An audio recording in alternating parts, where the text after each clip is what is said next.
परम पूज्य स्वामी जी महाराज के चरणों में कोट कोट प्रणाम। आप सभी प्रेमी भाई बंधुओं सबको सादर जय गुरुदेव। देखो, जब फुलवारी में माली जाता है तो जितने भी फूल हैं, जो फूल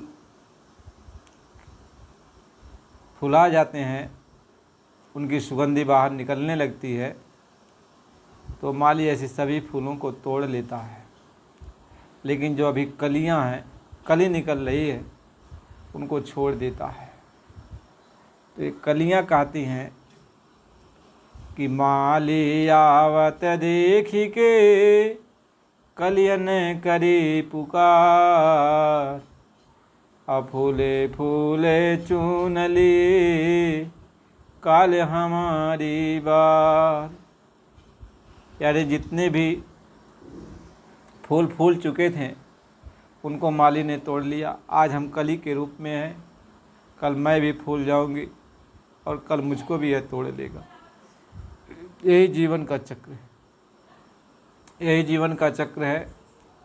काल रूपी माली जिसका भी समय पूरा होता है उसके पास जाकर उसके मकान को खाली करा लेता है।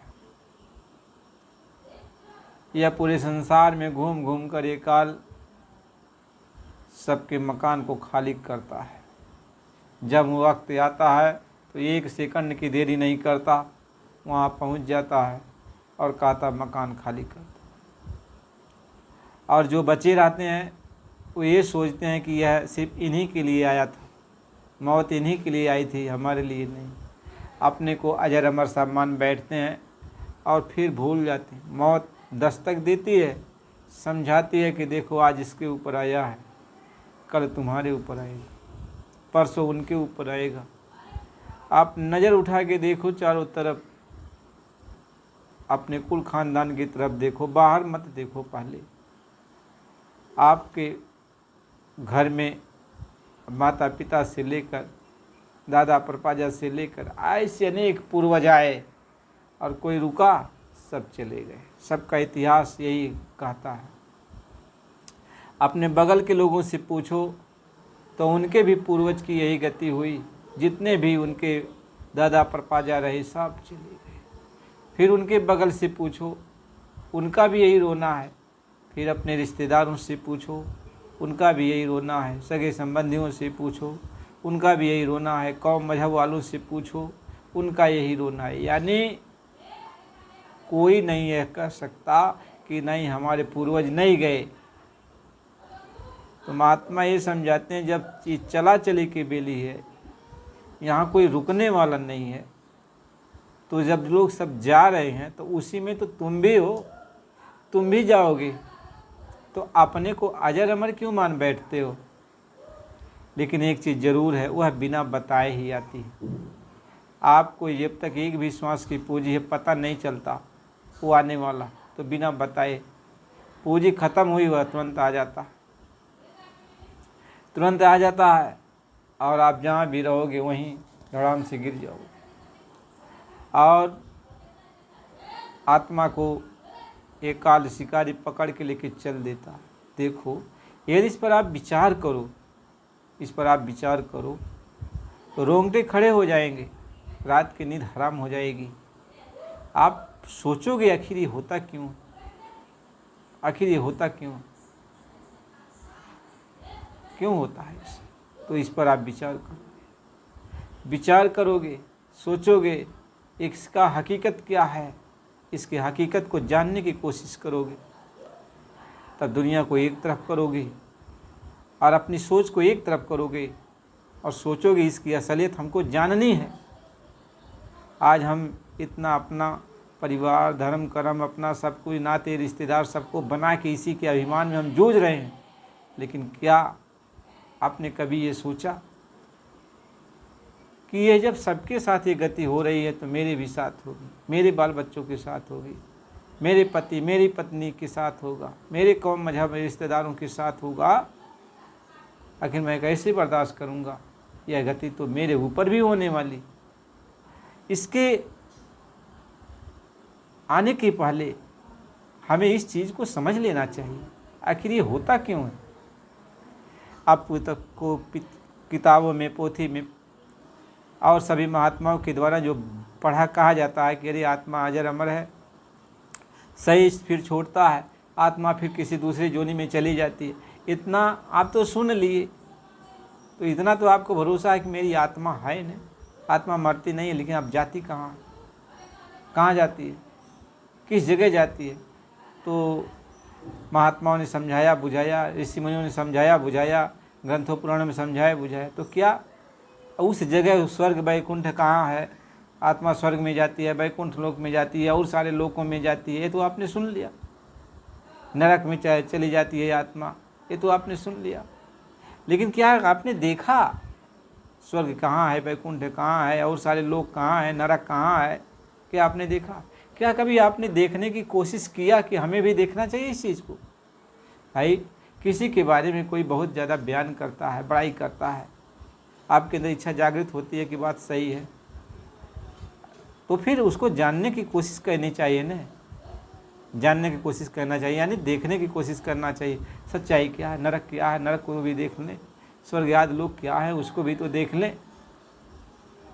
जब आपके अंदर ये जिज्ञासा उत्पन्न हो जाएगी, जानने की इच्छा जागृत हो जाएगी कि यदि हम जान लेते तो हमारा ये भय खत्म हो जाता, मौत का डर ही खत्म हो जाता कि भाई अगला आदमी कहाँ से कहाँ जाएगा, क्या उसकी गति होने वाली है, वह जान जाता, समझ जाता।